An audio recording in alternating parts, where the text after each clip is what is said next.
Yo, welcome to the show, College Football Talks. I'm your host, Kenny the SC, and in today's episode, we will be breaking down Mississippi State defeating the defending national champs LSU with their air raid attack, and we will be also previewing next week's top 10 matchup between the 4th-ranked Georgia Bulldogs and the number 7th-ranked Auburn Tigers. Mississippi State goes into Baton Rouge and knocks off the 6th-ranked LSU Tigers. Some key stat lines for the game for LSU was Miles Brennan threw 27 for 46, 345 yards, 3 touchdowns, and 2 interceptions. He played pretty decent for a season opener other than the 2 turnovers.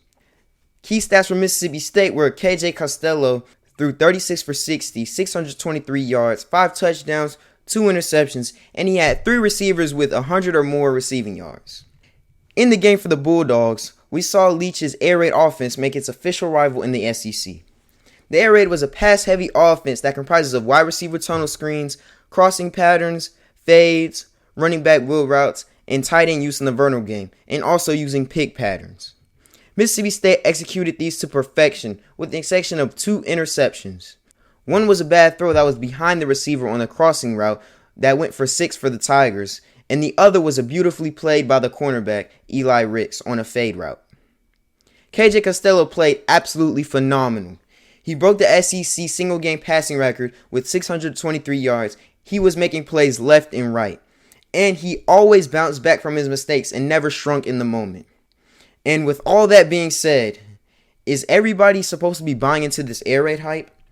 Is KJ Costello a Heisman candidate? And is Mississippi State a real contender to win the SEC? Now, some key games for them coming up are they have an away game at Alabama, and they have back-to-back games, home versus Auburn and away at Georgia. But when you look at this game, it's all about the perspective. The LSU Tigers did not look like the complete football team on Saturday. LSU offense looked like a fraction of what it was last year, having only a handful of returning starters from last year's undefeated national championship team. And on top of that, no spring football. Jamar Chase, one of the best wide receivers in the country, opted out this year. And Derek Stingley Jr. was out because of an illness last game. And it took all of that to happen just so Mississippi State could compete with LSU and take it down to the wire in the 4th quarter. So a common theme for this LSU team was that their defense was very inexperienced, especially at the defensive back position, and the offense could not respond at the necessary moments that it needed to. LSU still almost came back and won this game. They forced key back-to-back turnovers to tie the game in the middle of the 4th quarter, yet they could never get a stop and their offense could never score in the right moment at the end of the game. In summary, Costello and the Bulldogs are definitely a team to look out for this year, and LSU has an entire season ahead of them. Brennan and the offense will develop more throughout the season, and the Tigers defense will always be making plays as LSU normally does. It will be very interesting to see how the season plays out for both teams, the Bulldogs and the Tigers. Especially, it'll be interesting to see if LSU is going to respond to their loss. Are they going to bounce back, or are they going to dig a deeper hole for themselves? Traveling a little bit more to the east, we land in Athens, Georgia, the Deep South's oldest rivalry. One of the biggest rivalry games, but also SEC games of the year. It will shape the race for the SEC in both the West and East divisions for the rest of the year. Auburn faces Georgia in Athens, which history is not on Auburn's side, because Auburn has not beaten Georgia in Athens since 2005. The spread on the game is Georgia's favored by 6.5 points. Now, for the breakdown for Auburn, they're going into Athens with high expectations, especially for their new offense with Chad Morris. In my opinion, the offense is not completely new. As I watched the game last week, it just looked as an expanded version of Gus Malzahn's offense with a little bit more passing concepts. But last week was a very slow start for their offense against Kentucky. The first half was highlighted by Auburn producing an insufficient run game and Auburn not being able to stop Kentucky's run game. The second half was a much different story. Bo Nix threw the ball efficiently and scored 3 touchdowns.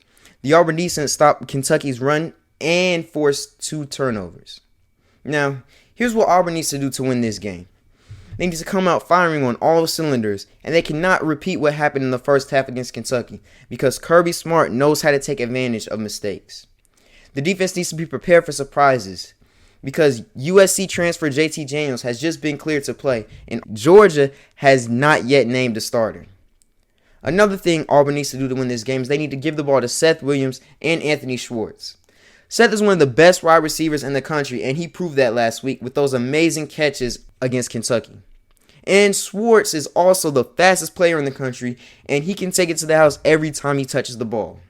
The next thing Auburn needs to do in order to win this game is establish a run game. They cannot have anything similar to the last game. 91 rushing yards will not get the job done against Georgia. Georgia has a very stout defense, and they can force the offense to make mistakes. The last thing Auburn needs to do in order to win this game is they need to let Bo Nix loose, and they need to limit turnovers. Auburn will not win this game trying to protect Bo Nix with conservative play calling. He's a natural-born playmaker, so they need to let him make plays. Auburn's offense also needs to take care of the ball. They cannot afford to just give the ball away to Kirby Smart and company, because Georgia will take advantage of those opportunities. Now, on to Georgia's breakdown. Georgia's heading into Athens with expectations to win the SEC East once again, and this is a must-needed win for them to do that. Just like Auburn, last week was highlighted by early struggles, especially for their offense. Dwayne Mathis, who got the start last week, struggled the entire first half. He threw for just 55 yards and had an interception. And I know Bulldog fans were very disappointed with their performance in the first half, being down 5-7 to a very undeserving Arkansas team. After the quarterback switch to Stetson Bennett was made, the whole game was turned around. He threw a pair of touchdowns, and the defense showed out by not only giving up 3 points, they were also able to score 7 points on a pick six.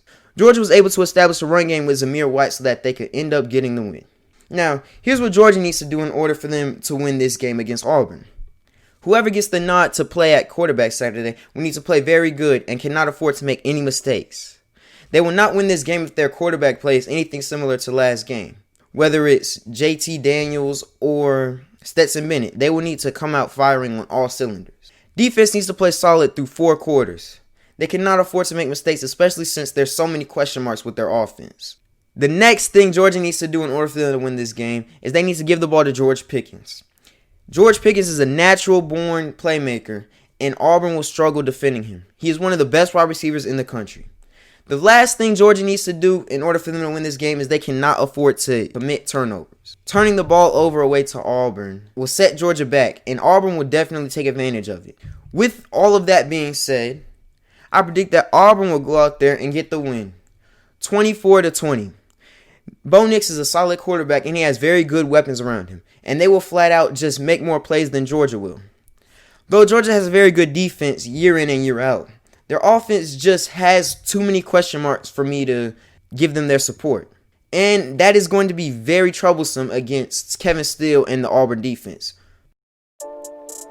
Well, thanks for watching. That's going to conclude today's video. Don't forget to leave a like, comment down below, and most importantly, subscribe. I will see y'all next time.